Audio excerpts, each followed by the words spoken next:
last text said, "Something's outside my window."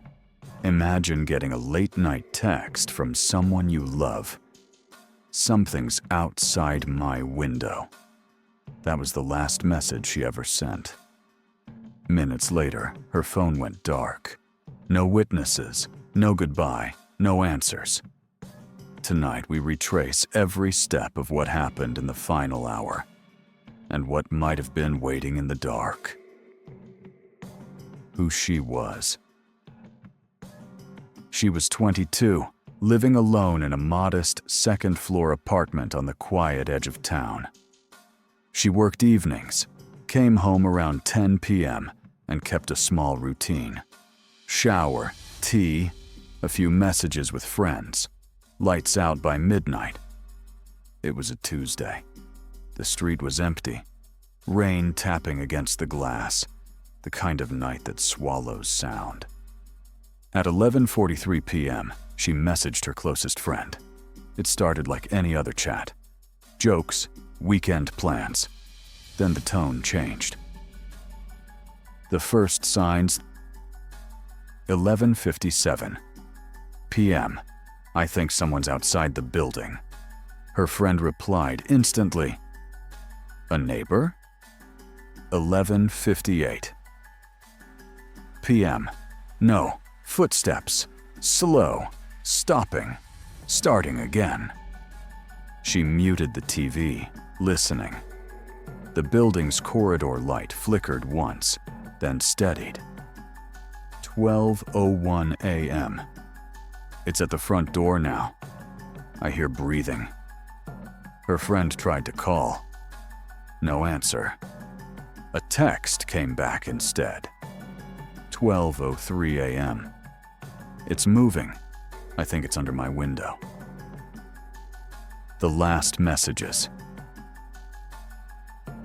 She wrote that she was going to peek through the blinds, just a sliver. Then, a photo came through. A blurred slice of pavement, wet from the rain, and what looked like a shape near the shrubs. Hard to tell. Could be a shadow.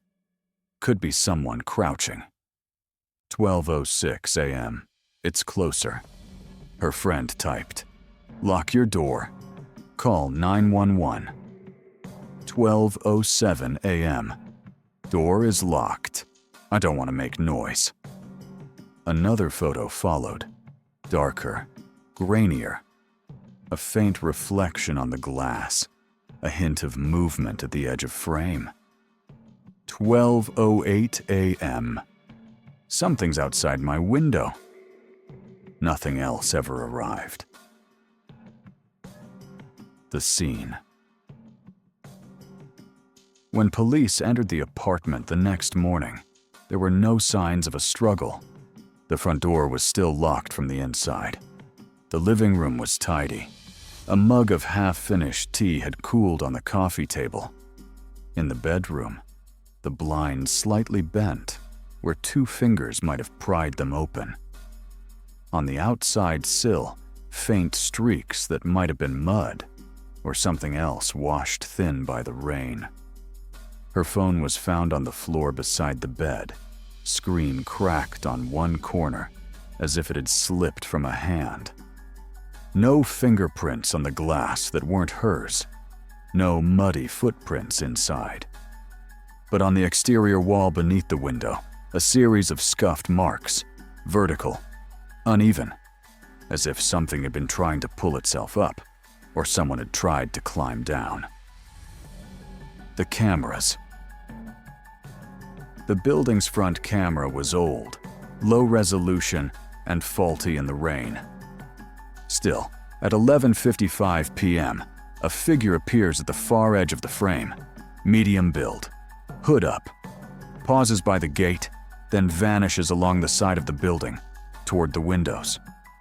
At 12:04 a.m., a dark smear crosses the lens, then clears. A second later, the corridor light inside flickers, just once, though no motion sensor logs were triggered. No clear face, no license plate, nothing that holds in court. Neighbors reported hearing a single, soft thud around 12:09 a.m. After that, only rain. Theory 1. The Watcher. Friends say a white sedan had been spotted twice that week on the street below her window. Windows tinted, engine idling with the lights off. If this was a stalker, they knew her schedule, the layout of the building, and how to avoid the few cameras that worked. But there is one problem. There were no pry marks on the door, no forced entry, no trace inside. If someone took her, they either convinced her to open the door without a sound, or they found a way in and out that left nothing. The scuffed marks under the window could be a failed attempt to climb, or a warning, or something left by an earlier maintenance job. The rain erased detail we will never get back. Theory 2. The Impossible.